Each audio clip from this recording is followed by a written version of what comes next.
Hello students, आज हम कक्षा 9वीं के गणित भाग 1 में हम वास्तविक संख्या दूसरा पाठ पढ़ रहे थे। उसमें हमने जो है 2.2 तक के प्रश्न संग्रह पूरा कर लिए। आज हम पढ़ेंगे करनी के बारे में।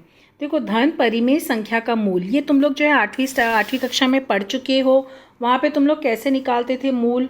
जैसे मान लो x वर्ग बराबर 2 है तो x का मान निकालना है तो हम क्या करते थे, वर्गमूल लेते थे। तो वर्गमूल लेने पर तुम्हें क्या मिलता है, x बराबर करनी में 2 या x बराबर माइनस करनी में 2, मतलब x is equal two plus minus करनी में 2। तो ये दोनों भी अपरिमेय संख्याएं हैं।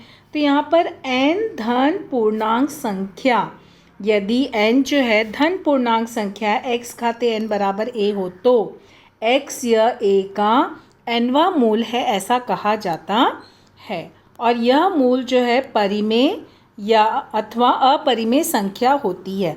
अगर करनी में है तो वह जो है अपरिमेय संख्या है, और अगर करनी में नहीं है तो वह परिमेय संख्या होती है। जैसे यहाँ पे 2 घाते 5 है तो यानी कि 2 घाते 5 यानी 32 है, यानी 2 या 32 का पाँचवां मूल यानी परिमेय है। किंतु x खाते 3 बराबर 2 हुआ तो x क्या हुआ, यहाँ पे 2 का घन मूल है, तो जो ये क्या हुई, अपरिमेय संख्या हुई। ये तुम लोग 8वीं कक्षा में देख चुके हो। तो अभी हम करनी के बारे में देखेंगे। करनी यानी क्या है, सर्ड्स। ठीक है, हम जानते हैं कि जैसे 5 यह परिमेय संख्या, लेकिन जब हम इसको करनी में लिख लिए तो ये परिमेय संख्या नहीं हुई, यह अपरिमेय संख्या होती है। जिस प्रकार वास्तविक संख्या का वर्गमूल अथवा घनमूल परिमेय अथवा अपरिमेय संख्या हो सकती है, उसी प्रकार nवां मूल भी परिमेय या अपरिमेय संख्या हो सकती है। जैसे देखो, यहाँ पे परिमेय और अपरिमेय क्यों दो शब्द का यूज़ किया गया। जैसे यहाँ पे 5 है, इसका वर्गमूल जो है 5, ये अपरिमेय संख्या है। लेकिन अगर मान लो तुमको ऐसे 4 दे दिया तो ज़रूरी नहीं कि ऐसा करनी का चिन्ह लगा है तो सब अपरिमेय संख्या।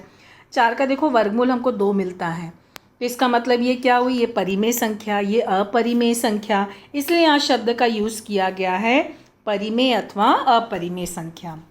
तो यहाँ पर परिभाषा क्या बोला है, यदि n यह 1 से बड़ी पूर्णांक संख्या हो और a जो है वो धन वास्तविक संख्या हो तो nवां मूल x से दर्शाया गया है।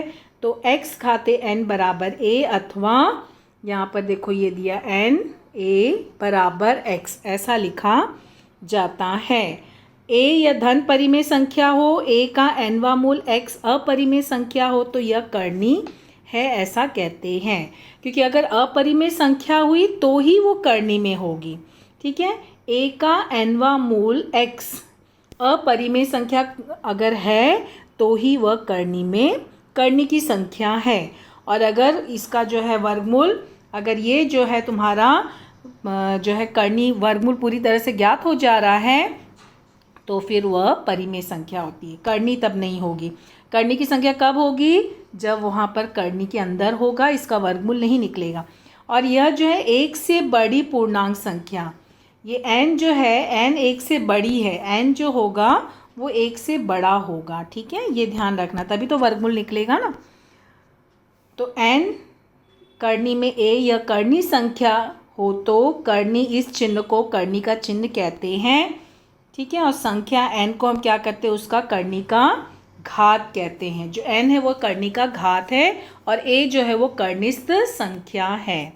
यानी कि यहाँ परिभाषा क्या हुई, a या धन परिमेय संख्या हो, a का nवां मूल अपरिमेय संख्या हो तो x करनी है। ठीक है, जब हम इसको इस तरह से लिखते हैं तो ये करनी का चिन्ह है, n जो है वो करनी का घात है और a क्या है, वह कर्निस्थ संख्या है। अब यहाँ पे देखो, तो मैं यहाँ पे उदाहरण दिया, a बराबर है 7, n बराबर 3, तो यहाँ पर ये क्या हो जाएगा, ये इस तरह से हमने लिखा ना, क्योंकि n 3 है यानी यहाँ पे कोटि 7।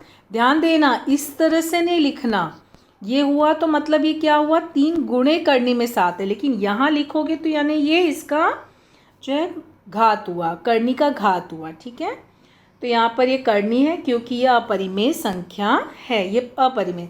लेकिन a बराबर 27 है, n बराबर 3 है तो देखो यहाँ पे 3 हुआ, ये 27। तो तुम्हें पता है 27 का घनमूल कितना होता है, देखो 3 गुणे 3 गुणे 3 घनमूल है, तो यानी कितना हुआ 3।